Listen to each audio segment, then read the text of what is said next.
You can do it. Consistency is key. Small steps take you big places. Hello, beautiful people, and welcome to another episode of the Sweet Madness Podcast. Here we talk about everything sweet and everything mad and everything in between. Today we are discussing something that countless people struggle with, including myself. Let's talk imposter syndrome. Before we dive in, let's define what imposter syndrome actually is. Here's what Psychology Today says, and this is a direct quote. People who struggle with imposter syndrome believe that they are undeserving of their achievements and the high esteem in which they are in fact generally held. They feel they aren't as competent or intelligent as others might think, and that soon enough, people will discover the truth about them. Wow. Oh boy, do I have to take a cleansing breath. Undeserving. That's the word that stings. How many of you think you are undeserving? If your hand went up, or if you thought about raising your hand but didn't, I'm here to tell you that you're not alone. I constantly struggle with feeling deserving of all of my accomplishments. I constantly find myself choosing to not believe the compliments I get on my work. What I found imposter syndrome comes down to is we don't believe in ourselves. It comes down to comparing ourselves to others on a daily basis. If it's not daily, it's constant enough to make us think we are not worthy of the praise we receive or aren't good enough right from the start. We think there's always going to be someone out there who is going to do a better job than we are. So why even try? Why accept the praise? Why go after that goal or dream we have in our hearts? Here's the truth. There's always going to be someone out there you think is better than you are, whether it's something small or big or in between. Maybe they are better, but that doesn't mean you give up the chance to try doing the thing you want to do. It's in your heart for a reason. I'm going to tell you something you may not believe. You have a unique voice. You have a spin on things that no one else has. So why are you doubting yourself? You have the power to make something uniquely yours. You have the power to make something special. You have the power. You are worthy. I know what you're thinking. But Amanda, how? How do I combat imposter syndrome? Let me tell you a story. It's December of 2022. I lost one of my jobs, the day job that was keeping me afloat being a New York City resident. This city is expensive, man. I'm down on my luck and started to feel sorry for myself. Boy, those feels were feeling. Now, it's months after looking for a new job. I said, F this, I'm going to make my own future. I have the time, so why not now? I studied and pushed myself to learn marketing and the psychology behind it. I met the beauty that connects people to other people, businesses, and products. I became a freelance copywriter. Make no mistake here. I didn't flip a switch and suddenly believed in myself. It doesn't work that way. It's a process, a hard process. The whole time I studied and practiced, I kept hearing that devilish voice in my head. You are crazy. You're never going to make it. You're not good enough. There are thousands of better copywriters out there. But there was also an angelic voice I kept hearing. From my instructor, from the books I was reading on productivity and time management, and most importantly, from my younger self. You can do it. Consistency is key. Small steps take you big places. You have a unique voice that brings value to others' lives.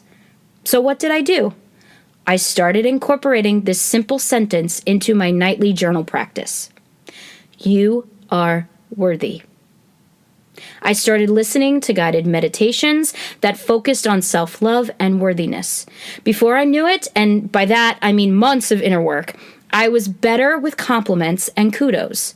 I actually took them. I no longer negated them or shoved them off. I started to actually believe in myself. But Amanda, how do I get there? You are more than welcome to try my You Are Worthy journal practice. Just write down this simple sentence anywhere, once a day. It doesn't have to be in the context of nightly journaling. Try it for 30 days and see how it changes your mindset.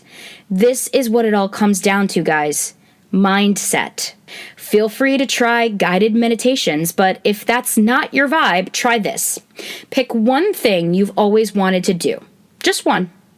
Work on it a little bit each day. You set the amount of time you want to work on it. For me personally, I'm a big fan of 30-minute increments. Day 1 can simply be outlining your schedule. Day 2 can be research for the first nuggets of brainstorming. The point is, you create the way you need to. And the beauty of it, you can switch up your process if it's not working for you. You make choices. You have the power. Another way to get out of imposter syndrome is to pay it forward. Do you have a friend that's releasing music? Someone you know starting a small business, trying to make it in the performing arts world? Are they going after their dreams? Maybe their dream is to get a puppy, but they're having serious doubts. Here's what you do. Give them your support. Give them your encouragement.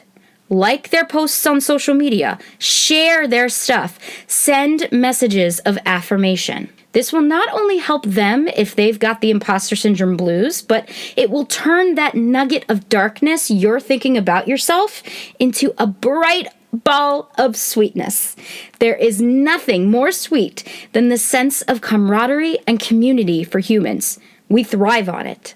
The next time you're feeling unworthy or undeserving, I have a suggestion for you. Think about and write down how you would like to make a positive impact on the world. What is your mission?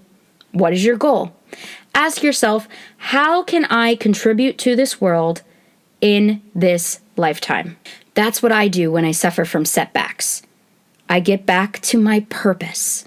And if I need help, I ask for it. I have a community around me that is there for me, and I am there for them whenever we need each other. One of the arms of that community is you. You guys, you listeners, you keep me going. Thank you for all of your support, and you know I'm always here if you need it. Just shoot me an email at amandamontoni.com or message me on Instagram at amanda.montoni. I am here for you. I want to hear your story. I hope this episode helped you in all the ways you needed it to. You are worthy. I'm going to say it one more time, and I really want you to feel this deeply as you take it in. You are worthy. And if you need some reminders about how special your voice is, how unique your voice is, my collection, Thoughts While Singing, is full of poems and prose that encourage you to sing out. Let that voice out, baby. The really cool part about this collection, and I still fangirl over it, is that every single poem or prose is tied to a song. So you can listen along to the official Thoughts While Singing playlist on Spotify. How cool is that? An interactive book with music tied to every single page. It was heaven to write. Head to amandamontoni.com to check it out, or find the Thoughts While Singing official playlist on Spotify. Now, I'm going to sign off reading a page from Thoughts While Singing. It's page 175. I encourage you to sing endless harmonies in every key, day to day, one measure at a time. It is then you will figure out the time signature that works best for you. Play on. Sweet things are always happening in the madness, guys. And don't forget to follow, like, subscribe, leave a review about this podcast. I want to hear your thoughts. Shoot me a message on Instagram. Do whatever you need to give me feedback. I love feedback. We learn from feedback. Feedback is what drives us forward. Also, I will drop the link to the Spotify playlist in the description and a link to where you can subscribe to my email list. Have a great day. Till next time, Amanda.